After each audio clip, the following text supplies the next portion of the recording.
Hi guys, this is E from Two Story Ranch in beautiful northern Arizona.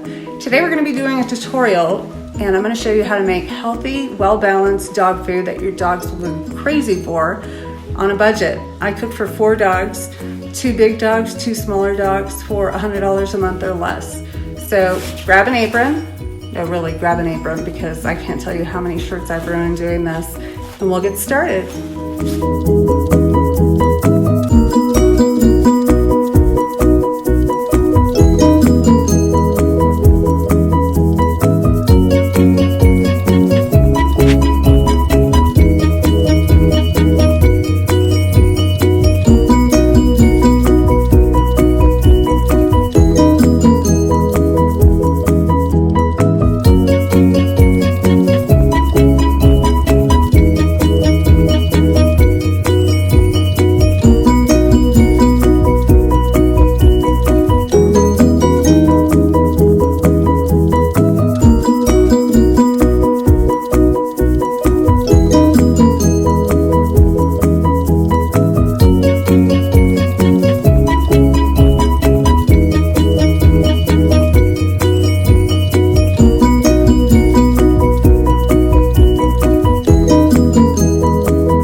For equipment, you're going to need a stainless steel stock pot. Do not use aluminum. You're going to burn your rice and your lentils, and it's hard to control the heat.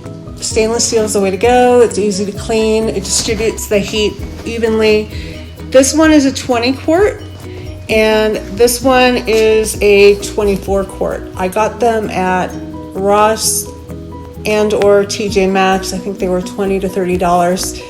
If you're going to commit to making your own dog food, invest in a couple of good large pots or just one. My sister makes food for her dogs. She does it more frequently than I do, and she just uses the one pot. So you'll figure out what works for you.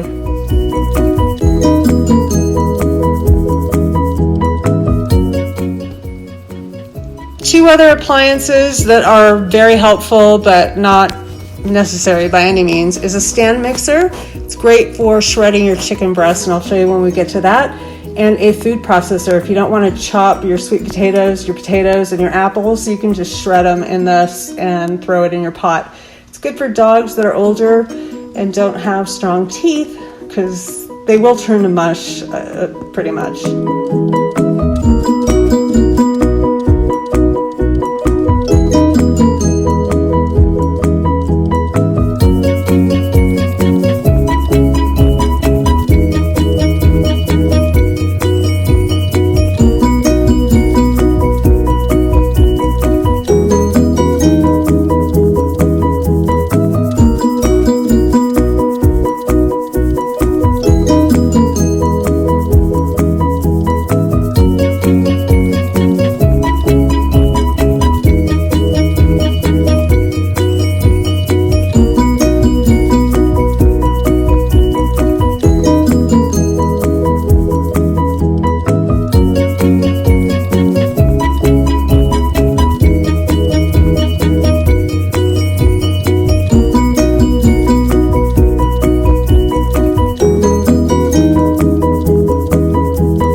So I usually start by browning my turkey.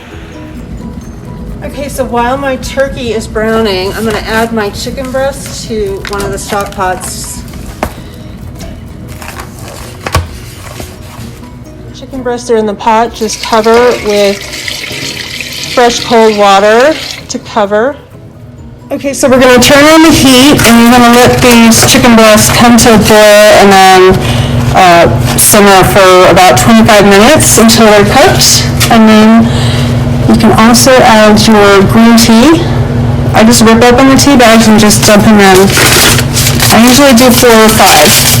Green tea is wonderful for dogs. It's antioxidant, anti-cancer, anti-everything. I also will throw in a couple bay leaves typically.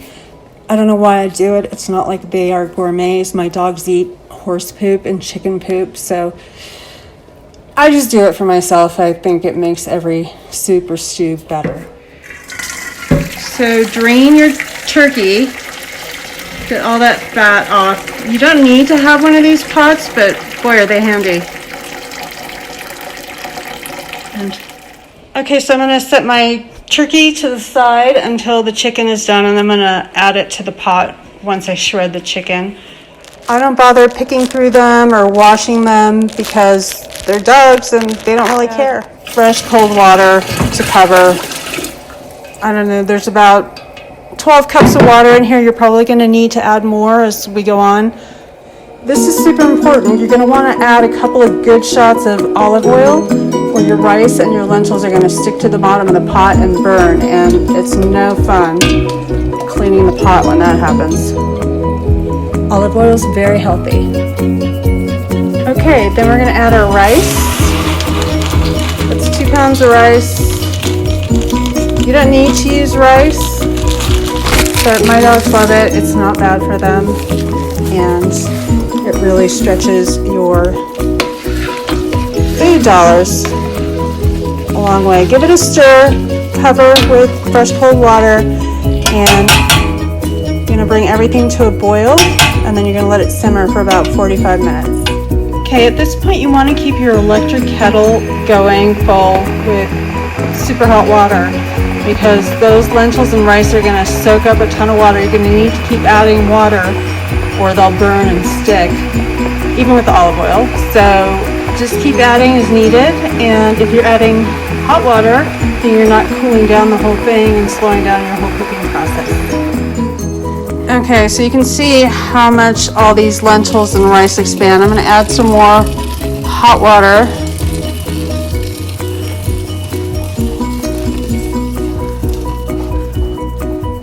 Now that our chicken breasts are done, we're going to put them in the stand mixer with a paddle attachment, just 2 or 3 at a time. There's a lot of steam coming up here.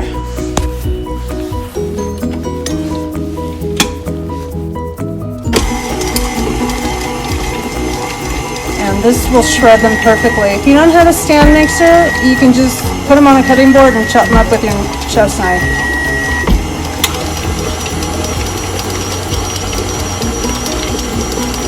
Beautiful. Perfectly shredded chicken. Okay, now all those chicken breasts are beautifully shredded. I'm gonna set this to the side and add my hearts and gizzards to the pot. In the same water that's in the pot with the green tea. You don't wanna throw that out, you wanna save that. Okay, so we're gonna throw our hearts and gizzards in there. These are still frozen, that's okay, just make sure you don't put the little liner in there. So get all those in that hot water. And gizzards are in the pot. I'm gonna let them start to cook while I chop up my chicken livers and get them ready to throw in. We have our hearts and gizzards in the pot starting to cook. We're gonna add our turmeric. I usually just do a few tablespoons per batch. It does add a little bit of warmth and spice, but my dogs seem to love it. Really good for them. Someone's here. Okay, and then I'm going to add a few tablespoons of bone meal powder for extra calcium because they're not getting any bones in their food. Side to the pot where we have our rice and lentils.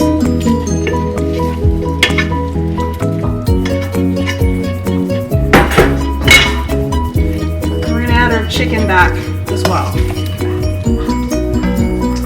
Not normally this messy. But I got my cleanup crew.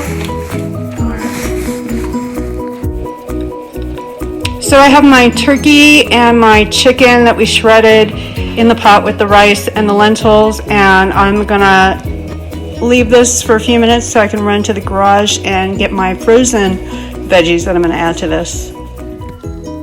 This wasn't on my list because it's out of season, but I have a small dog who had a ruptured disc and he gets UTIs. So to prevent that, I stock up on cranberries Thanksgiving season. I usually get about a dozen bags and freeze them and add them to the food. It's good for everybody. Lots of antioxidants, vitamin C, good stuff. So that's going to go in too, if there's room. Now we're going to dump in all of our raw vegetables that have to cook for some time. Sweet potatoes,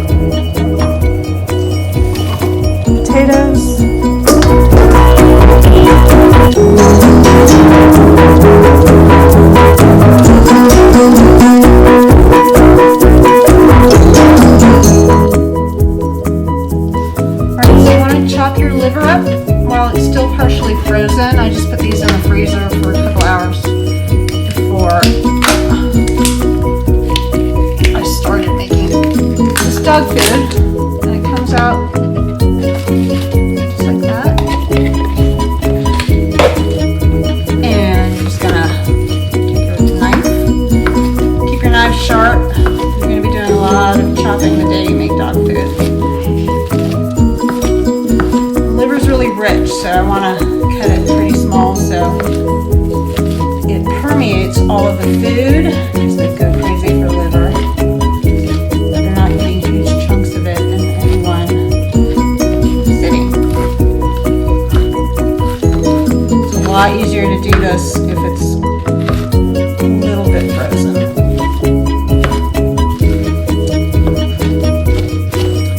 Just like that. Kind of gross, but super healthy for them.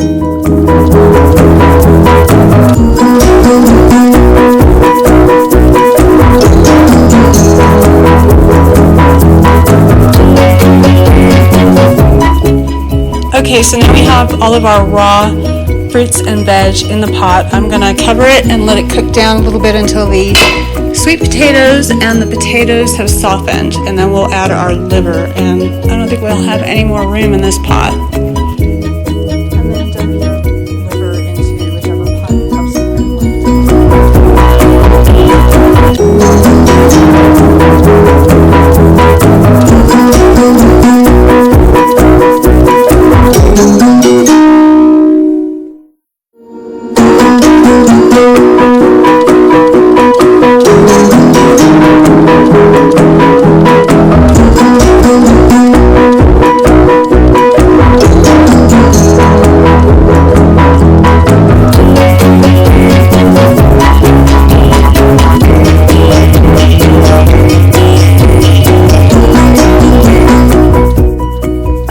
realized I forgot to add the turnip greens, but I'm going to do that right now because they just rolled down to nothing anyway.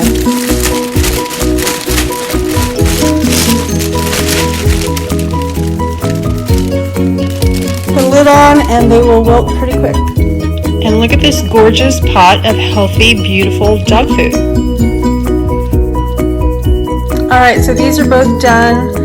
All the vegetables are softened and everything's cooked. So I am going to get ready to put these into Tupperware containers.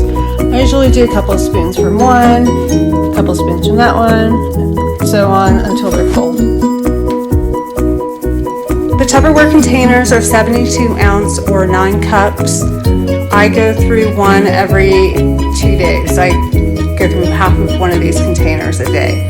We do feed a little bit of supplemental kibble. It's organic, it's really expensive, so I just throw it in there to work as a filler because I would be cooking constantly if I didn't.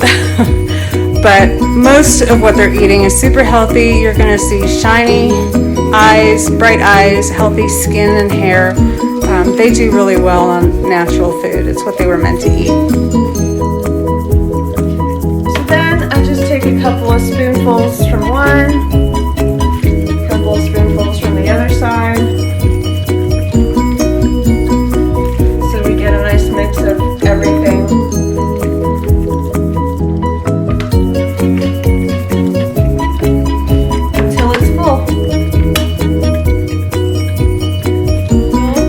There's a little line in the container. You don't want to pass that because you want to allow for expansion when it's frozen. So one is going in the fridge and the rest are going to the freezer.